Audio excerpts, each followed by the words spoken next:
یروشلم میں شاہانہ داخلہ۔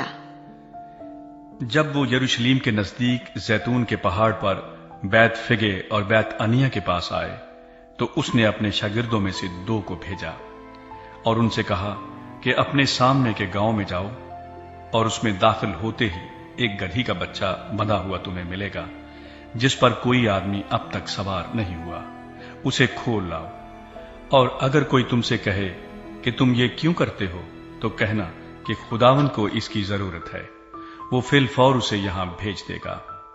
پس وہ گئے اور بچے کو دروازے کے نزدیک باہر چوک میں بندھا ہوا پایا اور اسے کھولنے لگے، مگر جو لوگ وہاں کھڑے تھے ان میں سے بعض نے ان سے کہا، یہ کیا کرتے ہو کہ گدھی کا بچہ کھولتے ہو؟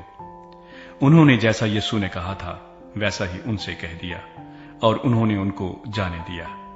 پس وہ گدھی کے بچے کو یسوع کے پاس لائے اور اپنے کپڑے اس پر ڈال دیے اور وہ اس پر سوار ہو گیا، اور بہت لوگوں نے اپنے کپڑے راہ میں بچھا دیے، اوروں نے کھیتوں میں سے ڈالیاں کاٹ کر پھیلا دیں، اور جو اس کے آگے آگے جاتے اور پیچھے پیچھے چلے آتے تھے پکار پکار کر کہتے جاتے تھے، ہوشانا، مبارک ہے وہ جو خداوند کے نام سے آتا ہے، مبارک ہے ہمارے باپ داؤد کی بادشاہی جو آ رہی ہے، عالم بالا پر ہوشانا۔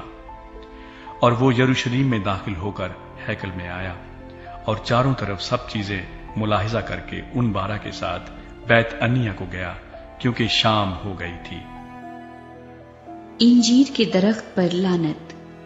دوسرے دن جب وہ بیت انیا سے نکلے تو اسے بھوک لگی، اور وہ دور سے انجیر کا ایک درخت جس میں پتے تھے دیکھ کر گیا کہ شاید اس میں کچھ پائے، مگر جب اس کے پاس پہنچا تو پتوں کے سوا کچھ نہ پایا کیونکہ انجیر کا موسم نہ تھا۔ اس نے اس سے کہا، آئندہ کوئی تجھ سے کبھی پھل نہ کھائے، اور اس کے شاگردوں نے سنا۔ ہیکل میں داخلہ۔ پھر وہ یروشلم میں آئے اور یسوع ہیکل میں داخل ہو کر ان کو جو ہیکل میں خرید و فروخت کر رہے تھے باہر نکالنے لگا، اور صرافوں کے تختوں اور کبوتر فروشوں کی چوکیوں کو الٹ دیا، اور اس نے کسی کو ہیکل میں سے ہو کر کوئی برتن لے جانے نہ دیا، اور اپنی تعلیم میں ان سے کہا، کیا یہ نہیں لکھا ہے کہ میرا گھر سب قوموں کے لیے دعا کا گھر کہلائے گا؟ مگر تم نے اسے ڈاکوؤں کی کھو بنا دیا ہے۔ اور سردار کاہن اور فقی یہ سن کر اس کے ہلاک کرنے کا موقع ڈھونڈنے لگے، کیونکہ اس سے ڈرتے تھے، اس لیے کہ سب لوگ اس کی تعلیم سے حیران تھے۔ اور ہر روز شام کو وہ شہر سے باہر جایا کرتا تھا۔ انجیر کے درخت سے سبق۔ پھر صبح کو جب وہ ادھر سے گزرے تو اس انجیر کے درخت کو جڑ تک سوکھا ہوا دیکھا۔ پترس کو وہ بات یاد آئی اور اس سے کہنے لگا، اے ربی، دیکھ، یہ انجیر کا درخت جس پر تو نے لعنت کی تھی سوکھ گیا ہے۔ یسوع نے جواب میں ان سے کہا، خدا پر ایمان رکھو، میں تم سے سچ کہتا ہوں کہ جو کوئی اس پہاڑ سے کہے تو اکھڑ جا اور سمندر میں جا پڑ، اور اپنے دل میں شک نہ کرے بلکہ یقین کرے کہ جو کہتا ہے وہ ہو جائے گا، تو اس کے لیے وہی ہوگا۔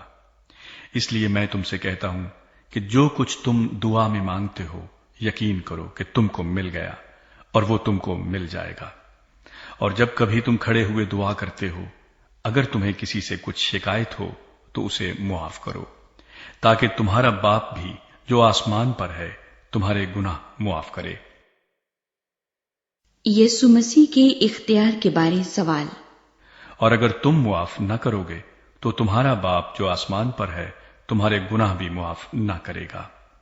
وہ پھر یروشلم میں آئے، اور جب وہ ہیکل میں پھر رہا تھا تو سردار کاہن اور فقی اور بزرگ اس کے پاس آئے اور اس سے کہنے لگے، تو ان کاموں کو کس اختیار سے کرتا ہے، یا کس نے تجھے یہ اختیار دیا کہ ان کاموں کو کرے؟ یسوع نے ان سے کہا، میں تم سے ایک بات پوچھتا ہوں، تم جواب دو تو میں تم کو بتاؤں گا کہ ان کاموں کو کس اختیار سے کرتا ہوں۔ یوحنا کا بپتسمہ آسمان کی طرف سے تھا یا انسان کی طرف سے؟ مجھے جواب دو۔ وہ آپس میں کہنے لگے کہ اگر ہم کہیں آسمان کی طرف سے تو وہ کہے گا، پھر تم نے کیوں اس کا یقین نہ کیا؟ اور اگر کہیں انسان کی طرف سے تو لوگوں کا ڈر تھا اس لیے کہ سب لوگ واقعی یوحنا کو نبی جانتے تھے۔ پس انہوں نے جواب میں یسوع سے کہا، ہم نہیں جانتے۔ یسوع نے ان سے کہا، میں بھی تم کو نہیں بتاتا کہ ان کاموں کو کس اختیار سے کرتا ہوں۔